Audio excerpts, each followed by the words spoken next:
in talking about drivers coming out of Coda that are looking good, you mentioned his name earlier, Alex Bowman, that driver in the Hendrick Motorsports camp. He is starting to put together some really good results. He's got back-to-back top fives this year with Coda here. I put a little live bet on Bowman at plus 2,500.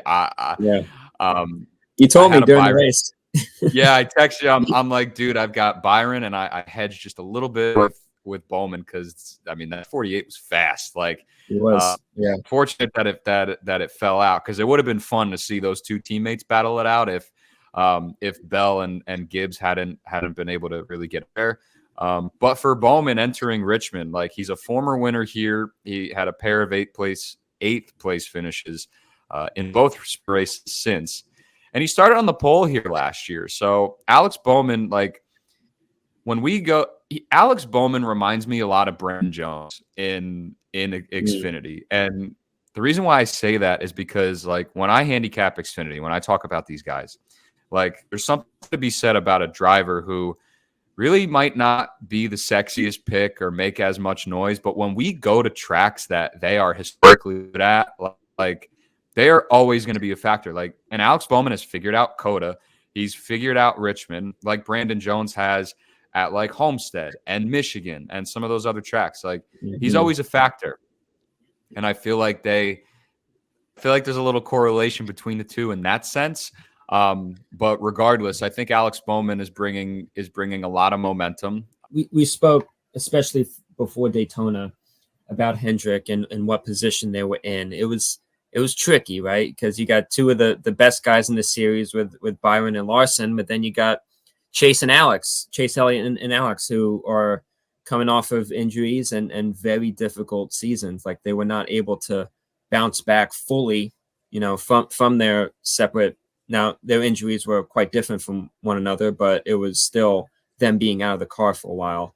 And Chase went on a little tear early in the summer last year, but outside of that, definitely didn't hear about Bowman too much. And I was wondering what a good off-season timeout, would do to these guys. And I would say Bowman more than Elliott, it's been definitely a positive start to the year. I mean, as you said, he quietly has 3 top fives on the year now, the most of the series, tied with 3 other drivers.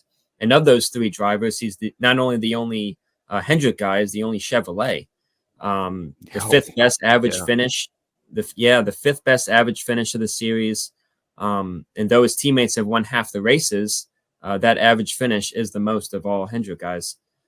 So I think that time off, that clicks something. And he's not somebody who generally runs up front super well. If you look at his average running position, it's not quite where you would anticipate a top 5 finisher would be. Nearly won the Daytona 500, and he's had a couple good runs since then. Coda, he kind of just popped up, and he just was able to stay there. And you're like, man, he might have another win here. I mean, you think back to a few years ago, he had 4 wins in a season, and he wasn't really a dominator in those wins. I think Dover, he led a solid amount of laps, but for the other ones, like, Martinsville and right here at Richmond, he kind of just ended up there, and that's a big part of winning these races. There's not just one way of scoring a victory. You got to have the whole team together and have that execution. And there's a lot of guys who don't have that. And you're like, man, he should have a lot more wins, but he only has 1, or he's winless this year. Like, oh man, Bowman, he's sometimes that guy, but sometimes he just nails it and he wins a bunch of races. Is that this year for him? I'm not entirely sure, but to already nearly match his top 5 numbers from these last couple of years, that's a huge win already. And the results are there. As I say, he's a past winner at Richmond. He's definitely trending up. Yeah. Who's a driver you have in the opposite direction, trending down, entering Richmond this weekend?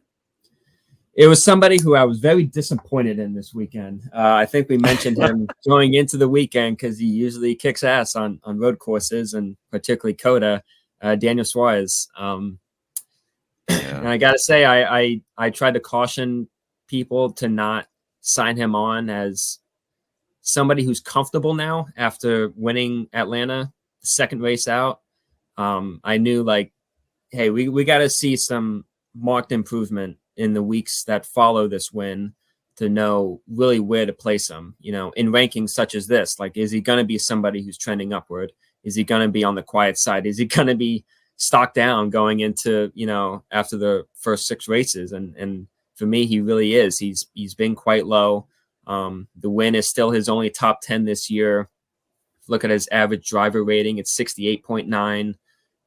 Ross's is 83.5. His average finish is 18th. Ross's is 10th.